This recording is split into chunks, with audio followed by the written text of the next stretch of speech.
આજના વિડીયોમાં બાળકો આપણે ધોરણ 5 ગણિતમાં 14મું પ્રકરણ છે કેટલું મોટું કેટલું ભારે તેનું સ્વાધ્યાય પોથીની અંદર જે સ્વાધ્યાય કાર્ય આપવામાં આવેલું છે તે સ્વાધ્યાય કાર્ય આખું સમજીને આપણે લખવાના છીએ. તો પ્રશ્ન 1 થી શરૂઆત કરીએ છીએ. એમાં પહેલો દાખલો છે, આકૃતિમાં દર્શાવ્યા મુજબ અંકિત નળાકાર પાત્રમાં 1 લખોટી નાખતા 5 મિલી પાણી ઉપર ચડે છે, જ્યારે 8 સિક્કા નાખતા 8 મિલી પાણી ચડે છે. તો તેના આધારે નીચેના પ્રશ્નોના જવાબ લખો. તો અહીંયા પ્રશ્નો છે, જો 1 લખોટી અંદર નાખીએ તો 5 મિલી પાણી ઉપર ચડે છે અને 8 સિક્કા નાખીએ તો 8 મિલી ઉપર ચડે છે. એટલે કે 8 સિક્કા નાખીએ તો 8 મિલી, તો 1 સિક્કો નાખીએ તો 1 મિલી ઉપર પાણી ચડે. તો એના આધારે પ્રશ્નોનો જવાબ લખવાના છે. એમાં પહેલું છે, 7 લખોટીનું કદ કે ઘનફળ કેટલું થાય? તો 1 લખોટીનું ઘનફળ કેટલું છે? 5 છે. તો 7 લખોટીનું ઘનફળ એટલે 7 × 5 એટલે 35 મિલી થશે. બીજું, 21 લખોટીનું કદ કેટલું થાય? 21 લખોટીનું કદ, 1 લખોટીનું કદ 5 એટલે 21 નો 5 સાથે ગુણાકાર કરીશું એટલે 105 જવાબ આવશે. 105 મિલી એનું ઘનફળ થશે. ત્રીજું છે, 1 રૂપિયાના 20 સિક્કાનું કદ કેટલું થાય? જો 8 સિક્કાનું કદ એટલે 8 મિલી, તેથી 20 સિક્કાનું કદ એટલે 20 મિલી થાય. 1 સિક્કાનું કદ 1 મિલી છે એટલે 20 સિક્કાનું કદ કેટલું થશે? 20 મિલી થશે. ચોથું છે, જો 45 મિલી પાણી ઉપર ચડ્યું હોય તો અંકિત નળાકારમાં કેટલી લખોટી નાખી હોય? તો 1 લખોટીનું કદ બરાબર 5 મિલી, તેથી 45 ભાગ્યા 5 કરીએ એટલે 9 જવાબ આવશે. તેથી 9 લખોટીનું કદ 45 મિલી થાય. અંકિત નળાકારમાં 9 લખોટી નાખી.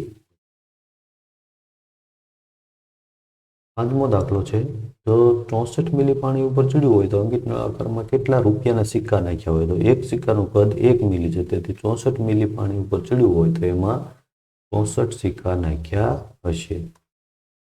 છઠ્ઠો પ્રશ્ન છે, 1 રૂપિયાના 10 સિક્કા અને 5 લખોટીનું ઘનફળ કેટલું થશે? 1 રૂપિયાના 18 સિક્કા અને 5 લખોટીનું ઘનફળ કેટલું થશે? તો 1 રૂપિયાના 18 સિક્કાનું ઘનફળ 18 મિલી થાય અને 5 લખોટીનું ઘનફળ 5 × 5 એટલે 25 મિલી થાય. બંનેનું કુલ ઘનફળ એટલે 18 + 25 એટલે 43 મિલી થશે. સાતમું છે, જો ઘનફળ 49 મિલી હોય તો પાત્રમાં વધુમાં વધુ કુલ કેટલી લખોટી હોય અને ઓછામાં ઓછા કેટલા સિક્કા નાખી શકાય? ઘનફળ છે 49 મિલી છે, તો 49 મિલી ઘનફળ એટલે ભાગ્યા 5 કરીશું. 1 લખોટીનું ઘનફળ કેટલું છે? 5, તેથી 9 લખોટી નાખી શકાય. 9 લખોટી નાખી શકાય વધુમાં વધુ અને 4 સિક્કા વધુમાં વધુ નાખી શકાય. જો શેષ વધે છે એ સિક્કા નાખી શકાય. પાત્રમાં વધુમાં વધુ 9 લખોટી અને ઓછામાં ઓછા 4 સિક્કા નાખી શકાય. આઠમું છે, પાત્રમાં વધુમાં વધુ કેટલા સિક્કા અને કેટલી લખોટીનું ઘનફળ 66 મિલી થશે? તો 1 સિક્કાનું ઘનફળ છે એ 1 મિલી છે, તેથી 1 લખોટીનું ઘનફળ 5 મિલી થાય. તો તેથી પાત્રમાં વધુમાં વધુ 61 સિક્કા નાખી શકાય. એનું ઘનફળ 61 ઘનફળ અને 1 લખોટીનું ઘનફળ 66 મિલી થશે. બરાબર. નવમું છે, વધુમાં વધુ કેટલા સિક્કા અને કેટલી લખોટીનું ઘનફળ 79 મિલી થશે? તો 1 સિક્કાનું ઘનફળ 1 મિલી, 1 લખોટીનું ઘનફળ 5 મિલી, તેથી વધુમાં વધુ 74 સિક્કા અને 1 લખોટીનું ઘનફળ 79 મિલી થશે. 10મો દાખલો છે, અંકિત નળાકારમાં 38 મિલી પાણી ઉપર ચડાવવા માટે વધુમાં વધુ કેટલા સિક્કા અને લખોટી નાખી શકાય? તો 1 સિક્કાનું ઘનફળ 1 મિલી, 1 લખોટીનું ઘનફળ 5 મિલી.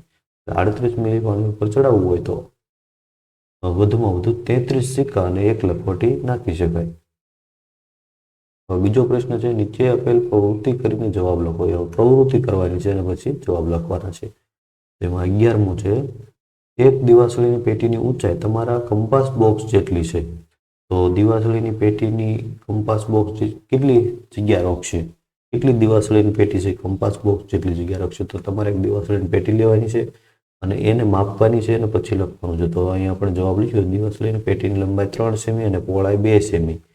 તેથી કંપાસ બોક્સની લંબાઈ 15 સેમી છે, એટલે કે 5 પેટી એની લંબાઈ ઉપર મૂકી શકાય છે. કેટલી મૂકી શકાય છે? 5, કે એની લંબાઈ છે એ 3 સેમી છે, પહોળાઈ છે એ 8 સેમી છે, તેથી એની પહોળાઈ ઉપર 4 પેટી છે મૂકી શકાય છે, તેથી કુલ દિવાસળીની પેટી બરાબર 20 પેટી થશે. 12મો છે, એક રબરની ઊંચાઈ તમારા ગણિતના પાઠ્યપુસ્તક જેટલી છે, તેથી લંબાઈ અને પહોળાઈ કેટલા રબરની લંબાઈ જેટલી છે? પાઠ્યપુસ્તકની જો રબરની લંબાઈ 3 સેમી, પહોળાઈ 2 સેમી, તેથી પાઠ્યપુસ્તકની લંબાઈ ઉપર 9 રબર રહેશે, કેમ કે એની લંબાઈ છે એ 27 સેમી છે, પહોળાઈ 20 સેમી, તેથી 10 રબર રહેશે, તેથી કુલ રબર 9 × 10 એટલે 90 રબર થશે. 13મો દાખલો છે, તમારા નાસ્તાના ડબ્બા જેટલી જગ્યામાં કેટલી દિવાસળીની પેટી ગોઠવી શકાય? હવે નાસ્તાના ડબ્બાની લંબાઈ બરાબર 12 સેમી, એટલે કે અહીંયા 4 પેટી સમાશે, પહોળાઈ 8 સેમી, એમાં પણ 4 પેટી સમાશે, ઊંચાઈ 5 સેમી, એટલે 5 સ્તર બનશે એવા, તો કુલ દિવાસળીની પેટી બરાબર 4 × 4 × 5 એટલે 80 પેટી થશે. 14મો, એક દિવાસળીની પેટીનું ઘનફળ 6 ઘન સેમી હોય તો આવી દિવાસળીની પેટીઓ નીચે મુજબની જુદી જુદી આકૃતિઓ જમીન પર બનાવીએ તો તેનું ઘનફળ કેટલું થાય? તો પેલી આકૃતિ આવી બનાવેલી છે તો એની અંદર એનું ઘનફળ કેટલું થાય? એક પેટીનું ઘનફળ કેટલું છે? 6 ઘન સેમી. કુલ પેટી કેટલી છે? 10 પેટી છે. 10 પેટીનું ઘનફળ બરાબર 10 × 6 એટલે 60 ઘન સેમી થશે. 15, ઉપરની આકૃતિ જેવી અન્ય બીજી 2 આકૃતિ બનાવો, ત્રણેય આકૃતિનું ઘનફળ કેટલું થાય? તો ઉપરની આકૃતિ જેવી અન્ય 2 આકૃતિ બનાવવી હોય બીજી તો કેટલું ઘનફળ થાય છે? જો એકનું છે 60, તો બીજી 2 એટલે કે એક આકૃતિનું ઘનફળ 60, તો 3 આકૃતિનું ઘનફળ જે બીજી 2 બનાવી એટલે કે 3 થાય, તો 60 × 3 એટલે 180 ઘન સેમી થશે. બી છે, ઉપરની આકૃતિમાં દર્શાવેલ પેટર્નમાં 3 દિવાસળીની પેટીની એક હાર વધારવામાં આવે તો ઘનફળ કેટલું થાય? તો એની અંદર જો આમાં એક હાર છે વધારવાની છે, જો 3 દિવાસળી અહીંયા જે છે એમાં 3 દિવાસળીની એક હાર વધારવાની છે, તો એનું ઘનફળ કેટલું થશે? તો 3 દિવાસળીની પેટીનું ઘનફળ બરાબર 1નું 6 છે, તો 6 × 3 એટલે 18, તેથી કુલ ઘનફળ બરાબર 60 + 18 એટલે 78 ઘન સેમી થશે. અહીંયા એક બીજી આકૃતિ છે 16મો છે, એમાં તો એનું ઘનફળ કેટલું થશે? બરાબર,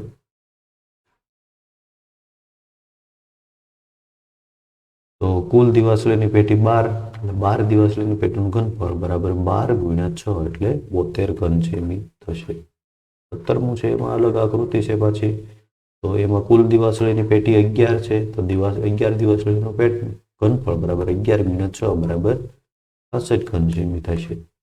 18મો પ્રશ્ન છે, પ્રશ્ન 17માં નીચેની હરોળ ખાડતા રહેલા આકૃતિનું ઘનફળ કેટલું થાય? તો 17મો પ્રશ્ન છે, એની અંદર નીચેની હરોળ, આ હરોળ છે એ કાઢી નાખવાની છે, તો આ જે વધી છે બાકીની દિવાસળીની પેટી એનું ઘનફળ કેટલું થાય? તો નીચેની હરોળ કાઢતા ઘનફળ બરાબર 7 × 6 એટલે 42 ઘન સેમી થશે. 19મો છે, નીચેની આકૃતિમાં કેટલા લંબઘન હશે? આની અંદર જે લંબઘન આપેલા છે એવા લંબઘન આની અંદર કુલ કેટલા હશે?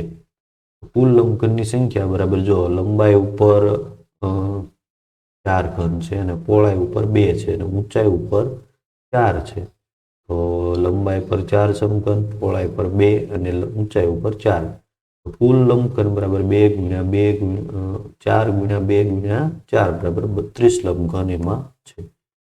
20મો પ્રશ્ન છે, એક બોક્સનું ઘનફળ 6 ઘન સેમી છે, તો 4 સેમી બાય 6 સેમી બાય 6 સેમી માપના લંબઘન બોક્સની અંદર કેટલા સમાય? તો લંબઘનનું ઘનફળ બરાબર 4 × 6 × 6 એટલે 144 ઘન સેમી થાય, તો બોક્સની સંખ્યા બરાબર 144/6, તો 6 સેમી ઘન સેમી વાળા બોક્સ છે આપણે ગોતવાના છે, તો 24 છે એનો દાખલો ગણીશું તો 24 જવાબ આવશે, તો લંબઘનમાં કુલ 24 બોક્સ સમાય. 21મો પ્રશ્ન છે, તમારા મિત્ર સાથે મળીને સમાન માપના ઘણા બધા રબર ભેગા કરો, તેની બાજુ માપો અને અહીંયા લખો. રબરની લંબાઈ માપવાની છે, રબરની પહોળાઈ અને રબરની ઊંચાઈ, તો તમારે ઘણા બધા રબર ભેગા કરવાના છે મિત્રો પાસેથી, બરાબર છે, અને એ તમારે તમારી જાતે આ પ્રવૃત્તિ કરશે. કરવી પડશે. 22મું છે રબરનો ઉપયોગ કરીને વિવિધ ઊંચાઈના મંચ અને સ્તર બનાવો. તો એની અંદર પણ જો તમારે અહીંયા આ પ્રવૃત્તિ છે એ તમારે જાતે બનાવવાની છે. સ્તર એક બનાવો તો એની અંદર કેટલી ઊંચાઈ રાખી, કેટલી લંબાઈ છે, કેટલી પહોળાઈ છે અને એનું ઘનફળ કેટલું થશે, બરાબર છે. તો એ તમારે તમારી જાતે આ બધી પ્રવૃત્તિઓ છે એ કરવાની છે. 23મો પ્રશ્ન છે 3 સેમી બાજુવાળા લંબ સમઘનમાં 1 સેમી બાજુવાળા કેટલા સમઘન સમાય? તો લંબાઈ પર 1 સેમી વાળા 3 સમઘન સમાય, પહોળાઈ પર 1 સેમી વાળા 3 સમઘન સમાય છે. સ્તરમાં કુલ એક સ્તરની અંદર સમઘન 3 × 3 એટલે 9 સમઘન સમાય. હવે આવા 3 સ્તર થશે, તેથી 9 × 3 એટલે 27 સમઘન સમાય. 24મો છે 4 સેમી બાજુવાળા સમઘનમાં 2 સેમી બાજુવાળા કેટલા સમઘન સમાય? તેથી 4 સેમી બાજુવાળો સમઘન હોય તો લંબાઈ ઉપર 2 સેમી બાજુવાળા 2 સમઘન સમાય, પહોળાઈ ઉપર પણ 2. તેથી એક સ્તરમાં કુલ કેટલા સમઘન થાય? 4 સમઘન. તો આવા 2 સ્તર થશે, તેથી 2 સ્તરમાં કુલ સમઘન બરાબર 4 × 2 બરાબર 8 સમઘન થશે.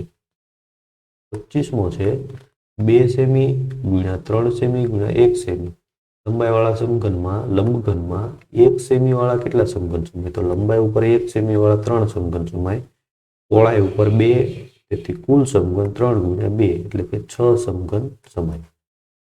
હવે પ્રાથમિક શાળાના વિદ્યાર્થીઓ પ્રવાસે જાય છે. એક દિવસમાં એક વિદ્યાર્થીને નીચે મુજબની વસ્તુની જરૂર પડશે તો તેના આધારે પ્રશ્નનો જવાબ લખવાનો છે. ચોખા છે 100 ગ્રામ, લોટ 100 ગ્રામ, કઠોળ છે એ ચોખા અને આ બેના એક દુત્યાંશ એટલે અડધો એટલે એ 100 ગ્રામ જ થશે. તેલ 50 ગ્રામ, મીઠું 5 ગ્રામ, શાકભાજી 200 ગ્રામ. તો આટલી એક દિવસની એક વિદ્યાર્થીની જરૂરિયાત છે. તો એના આધારે નીચે પ્રશ્નો આપેલા છે, એ પ્રશ્નો આપણે જોવાના છે. તો પહેલું છે 3 દિવસ માટે 60 વિદ્યાર્થીઓને કેટલા ચોખાની જરૂર પડશે? તો 3 દિવસ માટે એક વિદ્યાર્થીને ચોખાની જરૂર બરાબર 100 × 3 બરાબર 300 ગ્રામ. 3 દિવસ માટે 60 વિદ્યાર્થીઓને ચોખાની જરૂરિયાત બરાબર 300 × 60 બરાબર 18,000 ગ્રામ. એટલે 18,000 ગ્રામ એટલે 18 કિલોગ્રામ ચોખાની જરૂર પડશે. 27મો પ્રશ્ન છે 3 દિવસ માટે 60 વિદ્યાર્થીઓને કેટલું કઠોળ જોઈશે? એક દિવસનું એક વિદ્યાર્થીને કેટલું કઠોળ જોઈશે? 100 ગ્રામ. તો 3 દિવસનું એક વિદ્યાર્થીને કઠોળ 100 × 3 એટલે 300 ગ્રામ. 3 દિવસનું 60 વિદ્યાર્થીઓનું કઠોળ એટલે 300 × 60 એટલે 18,000 ગ્રામ. 18,000 ગ્રામ એટલે 18 કિલોગ્રામ કઠોળની જરૂર પડશે. 28મો દાખલો છે 2 દિવસ માટે 60 વિદ્યાર્થીઓને કેટલું શાકભાજી જોઈશે? તો 2 દિવસ માટે એક વિદ્યાર્થીનું શાકભાજી બરાબર જો 200 ગ્રામ છે એ એક દિવસનું છે, તો એક દિવસનું 200 × 2 એટલે 400 ગ્રામ શાકભાજીની જરૂર પડશે. તો 2 દિવસ માટે 60 વિદ્યાર્થીઓનું શાકભાજી બરાબર 400 × 60 એટલે 24,000 ગ્રામ અને 24,000 ગ્રામ એટલે 24 કિલોગ્રામ શાકભાજીની જરૂર પડશે. 29મો છે 3 દિવસ માટે 60 વિદ્યાર્થીઓને કેટલું તેલ જોઈશે? કેટલા તેલની જરૂર પડશે? 3 દિવસ માટે એક વિદ્યાર્થીને તેલની જરૂર છે 50 × 3 એટલે 150 ગ્રામ. 3 દિવસ માટે એક વિદ્યાર્થીને જરૂર પડશે. 3 દિવસ માટે 30 વિદ્યાર્થીઓને આપણે શોધવાનું છે. કેટલા? 30 વિદ્યાર્થીઓને તેલની જરૂર બરાબર 150 × 3 એટલે 4,500 ગ્રામ. અને 4,500 ગ્રામ એમાં 4 છે એ કિલોગ્રામ થઈ જશે અને 500 છે ગ્રામ. 4 કિલોગ્રામ અને 500 ગ્રામ તેલની જરૂર પડશે. એના પછી 30મો છે 2 દિવસ માટે 20 વિદ્યાર્થીઓને કેટલો લોટ જોઈએ? તો 2 દિવસ માટે એક વિદ્યાર્થીને પહેલા લોટની જરૂર બરાબર 100 × 2 એટલે 200 ગ્રામ. તો 2 દિવસ માટે 20 વિદ્યાર્થીઓને લોટની જરૂર બરાબર 200 × 20 બરાબર 2,000 ગ્રામ. 2,000 ગ્રામ એટલે 2 કિલોગ્રામ લોટની જરૂર પડશે. 31મું છે 3 દિવસ માટે 45 વિદ્યાર્થીને કેટલું મીઠું જોઈએ? 3 દિવસ માટે 45 વિદ્યાર્થીઓને મીઠાની જરૂર. હવે એક દિવસ માટે એક વિદ્યાર્થીને મીઠાની જરૂર કેટલી છે? 5 ગ્રામ. તો 3 દિવસ માટે એક વિદ્યાર્થીને મીઠાની જરૂર બરાબર 5 × 3 બરાબર 15 ગ્રામ. હવે 3 દિવસ માટે 45 વિદ્યાર્થીઓને મીઠાની જરૂર બરાબર 45 × 15 એટલે એનો જવાબ આવશે 675 ગ્રામ. તો 675 ગ્રામ મીઠાની જરૂર પડશે. આગળ છે 10 રૂપિયાના એક સિક્કાનું વજન 10 ગ્રામ છે તો તેના આધારે નીચેના પ્રશ્નનો જવાબ લખો. 5 કિલોગ્રામ વજનમાં કેટલા સિક્કા હોય? 5 કિલોગ્રામ વજન એટલે 5000 ગ્રામ થાય. બરાબર. 5000 એક સિક્કાનું વજન છે 10 ગ્રામ છે. 5000 ગ્રામ વજન બરાબર 5000 ભાગ્યા 10 કરીશું તો 500 જવાબ આવશે. તો 500 સિક્કા થશે. 5000 ગ્રામ બરાબર 500 સિક્કા. 33મું છે 3500 ગ્રામ 3500 ગ્રામ વજનમાં કેટલા સિક્કા હોય? તો એક સિક્કાનું વજન 10 ગ્રામ. તો 3500 ગ્રામ વજન બરાબર કેટલા સિક્કા થશે? દાખલો ગણીશું એટલે આવી રીતનો ભાગાકારનો દાખલો કરીશું એટલે 350 સિક્કા જવાબ આવશે. 34મો દાખલો છે 2 કિલોગ્રામ અને 250 ગ્રામ વજનમાં કેટલા સિક્કા હોય? તો 2 કિલોગ્રામ અને 250 ગ્રામ બરાબર 2250 ગ્રામ થશે કુલ. 2250 ગ્રામ વજન બરાબર કેટલા સિક્કા થાય? તો કે 2250 ભાગ્યા 10 એટલે દાખલો આખો ગણીશું તો આવી રીતનો 225 સિક્કાનો જવાબ આવશે. 35મો છે 1 કિલોગ્રામ અને 120 ગ્રામ વજનમાં કેટલા સિક્કા હોય? તો 1 કિલોગ્રામ ને 120 ગ્રામ એટલે 1120 ગ્રામ થયું કુલ. 1120 ગ્રામ બરાબર 1120 ભાગ્યા 10 એટલે કેટલો જવાબ આવશે? 100 + 10 + 2 એટલે 1120 ગ્રામ બરાબર 112 સિક્કા થશે. 36મું છે 1800 સિક્કા હોય તો વજનમાં કેટલું વજન થાય? તો એક સિક્કાનું વજન 10 ગ્રામ છે તો 1800 સિક્કાનું વજન બરાબર 1800 × 10 એટલે 18000 ગ્રામ થશે. 18000 ગ્રામ એટલે 18 કિલોગ્રામ. 37મો છે જો 2 રૂપિયાના 100 સિક્કાનું વજન 485 ગ્રામ હોય તો 1000 સિક્કાનું વજન કેટલા કિલોગ્રામ અને કેટલા ગ્રામ થાય? 1000 સિક્કા બરાબર 100નો કેટલી હારે ગુણાકાર કર્યો? 100 સિક્કાનો 10 સાથે ગુણાકાર કર્યો અને તેથી 100 સિક્કાનું વજન બરાબર 485 × 10 વજન કેટલાનું કરવાનું છે આપણે? 1000 સિક્કાનું વજન બરાબર 4850 ગ્રામ એટલે 4850 ગ્રામ એટલે 4 કિલોગ્રામ અને 850 ગ્રામ. આગળ 38મો દાખલો છે હાથીનું વજન 5000 કિલોગ્રામ છે. કેટલું છે? 5000 કિલોગ્રામ. અને આયુષનું વજન 25 કિલોગ્રામ છે. તો હાથીનું વજન આયુષના વજનથી કેટલા ગણું છે? તો 5000 ભાગ્યા 25 એટલે 200 જવાબ આવશે. તો હાથીનું વજન આયુષના વજનથી 200 ગણું વધારે છે. 39 બ્લુ વ્હેલ માછલીનું વજન ગેંડાના વજન કરતાં 70 ગણું છે. જો ગેંડાનું વજન 3000 કિલોગ્રામ હોય તો બ્લુ વ્હેલ માછલીનું વજન કેટલું હોય? બ્લુ વ્હેલ માછલીનું વજન બરાબર 70 ગણું વધારે છે. તેથી તેનું વજન બરાબર 3000 × 70 એટલે 2,10,000 કિલોગ્રામ થશે એનું વજન. હવે મૂલ્યાંકનના દાખલાઓ છે થોડાક.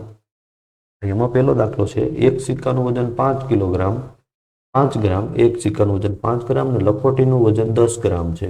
તો 1 થી 5 પ્રશ્નોનો જવાબ લખો. પેલું છે 10 કિલોગ્રામ વજન હોય તો કેટલા સિક્કા હોય? તો 10 કિલોગ્રામ બરાબર 1000 ગ્રામ થાય. 1000 ગ્રામ બરાબર 10,000 ગ્રામ થાય. 10,000 ભાગ્યા 5 એટલે 2000 સિક્કા થશે. બીજું છે 220 ગ્રામ વજન હોય તો કેટલા સિક્કા હોય? 220 ગ્રામ વજન બરાબર 2020 220 નહીં 2000 અને 200 2200 ભાગ્યા 5 એટલે એનો ભાગાકાર કરશું એટલે 440 સિક્કા આવશે. ત્રીજું છે 3 કિલોગ્રામ અને 500 ગ્રામ વજન હોય તો કેટલા સિક્કા થાય? 3 કિલોગ્રામ અને 500 ગ્રામ એટલે 3500 ગ્રામ. 3500 ગ્રામ ભાગ્યા 5 કરશું એટલે આપણે 700 જવાબ આવશે. તો 3500 ગ્રામ એટલે 700 સિક્કા થાય. ચોથો છે 100 લખોટીનું વજન કેટલું થાય?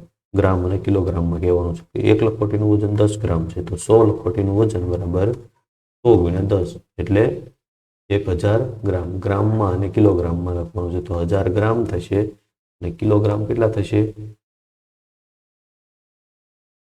1000 ગ્રામ બરાબર 1 કિગ્રા.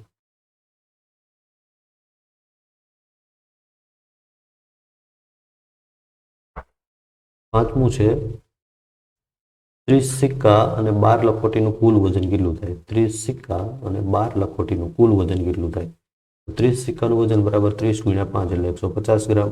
12 લખોટીનું વજન બરાબર 12 ગુણ્યા 10 બરાબર 120 ગ્રામ. બંનેનું કુલ વજન એટલે 150 વત્તા 120 એટલે 270 ગ્રામ થશે. છઠ્ઠું છે 4 સેમી બાજુવાળા સમઘનમાં 1 સેમી બાજુવાળા કેટલા સમઘન જમાય? તો લંબાઈ ઉપર કેટલા સમઘન જમાય? 4. પહોળાઈ ઉપર 4 અને એવા એક સ્તરની અંદર કેટલા થશે? 4 ગુણ્યા 4 એટલે 16 સમઘન. આવા 4 સ્તર થશે એટલે 16 ગુણ્યા 4 એટલે 64 સમઘન સમાશે. સાતમું છે 3 સેમી ગુણ્યા 3 સેમી ગુણ્યા 1 સેમી વાળા સમઘનમાં 1 સેમી બાજુવાળા કેટલા સમઘન જમાય? તો લંબાઈ ઉપર 3 સમઘન સમાય, પહોળાઈ ઉપર 3 અને એવો એક જ સ્તર થશે. 1 સેમી ઊંચાઈ છે એટલે એક સ્તરની સમઘનની સંખ્યા બરાબર 3 ગુણ્યા 3 બરાબર 9 સમઘન થશે. આઠમું છે એક રબરનું ઘનફળ 4 ઘન સેમી છે તો 4 સેમી બાજુવાળા સમઘનમાં કેટલા રબર સમાય? તો 4 સેમી બાજુવાળા સમઘનનું ઘનફળ પહેલા તો જોઈએ તો એનું સમઘન કેટલું થશે? 4 ગુણ્યા 4 ગુણ્યા 4 બરાબર 64 ઘન સેમી થશે. રબરની સંખ્યા બરાબર 64 ભાગ્યા 4 એનો જવાબ આવશે 16. તો 4 સેમી બાજુવાળા 16 રબર છે એમાં સમાઈ શકશે. નવમું છે એક કંપાસ બોક્સનું ઘનફળ 64 ઘન સેમી છે. કેટલું છે કંપાસ બોક્સનું ઘનફળ? 64. તો 2 સેમી બાજુવાળા સમઘન કંપાસ બોક્સમાં કેટલા સમાય? તો 2 સેમી બાજુવાળા સમઘનનું ઘનફળ બરાબર 8 ઘન સેમી થાય.